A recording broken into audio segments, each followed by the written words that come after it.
Hello, hello, and welcome in, my crafty friends. This is Dion with the Blushing Mint, and today I am going to do a flip through Friday for you guys. I finished the Birds of a Feather paper bag journal, and so I thought I would just flip you through what this ended up looking like after I got the journal itself done. So again, this is just done with a paper lunch sack, and you guys saw me do that. And I have two tags in the front. These are just double tags done with a little eyelet in the center there, backed with coffee dyed paper, both of those. And then I just tied a quick piece of yarn trim here around this just to keep everything intact. We've got that beautiful image on the front, and then inside we have our finished journal here. And so this is Birds of a Feather. It's of course just a single signature journal. It measures 5 by 6 3/4 basically. And so on the front, we've just got a pretty bird image and the Birds of a Feather tag up here. Again, these are printables from Pink Monarch Prints. This, I believe, is the February subscription kit from Pink Monarch Prints that I have used throughout this journal. So it is absolutely gorgeous, and the papers just need very little embellishment. On the front, I just have a big pocket here. It's a big pocket, and I have just taken a double one of their images and didn't cut them apart, did a little stenciling on the inside, and that just sits right inside that big pocket for extra journaling and extra interest as well. My coffee dyed papers, coffee dyed graph paper.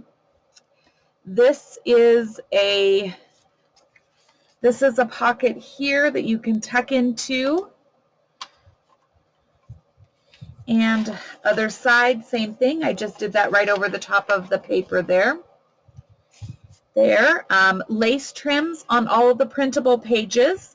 This is a nice tuck spot that you can tuck into. Coffee dyed papers, some more stenciling there.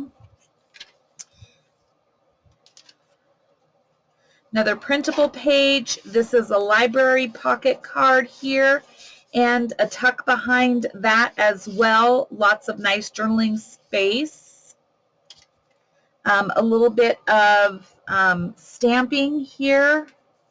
Just that script stamp that you can just barely see, that just gives it a bit of interest, but doesn't take away, so you can journal right over the top of that. My lace dyed papers here. A nice tag with just lined on the back. More ribbon trim. The center of the signature, I've got another one of those double tags here, tucked into a little pocket. This is their envelope. I attached a little brad here. I did not put anything inside the envelope, but that's a great place to tuck a letter or some photos or mementos or anything like that in there. Lace trim, another big tag that's lined on the back. And graph paper, lace paper, stamped images there. Another library card pocket here. That's also a tuck behind here. Why on camera do things not go, and they go any other time? Like, it blows my mind. I don't know how that happens, but it happens to me all the time. Cracks me up. Just tons and tons of places to journal in this little book here, and so this just makes it a great giftable journal. Tuck spot again here. My stencil dyed paper there, And then we have another big tuck spot here.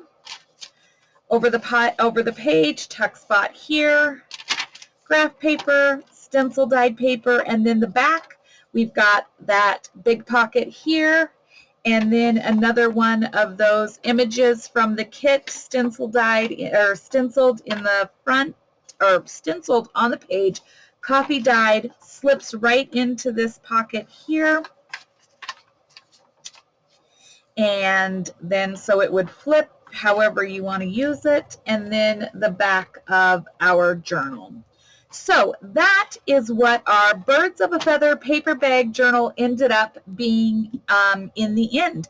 So guys, thank you for joining me. Thank you for being the best part of my day. I hope you guys appreciated this quick flip through to see exactly what I did with this journal, and I look forward to visiting with you guys in the next video. So until then, friends, be well, and we'll chat again real soon. Take care. Bye-bye.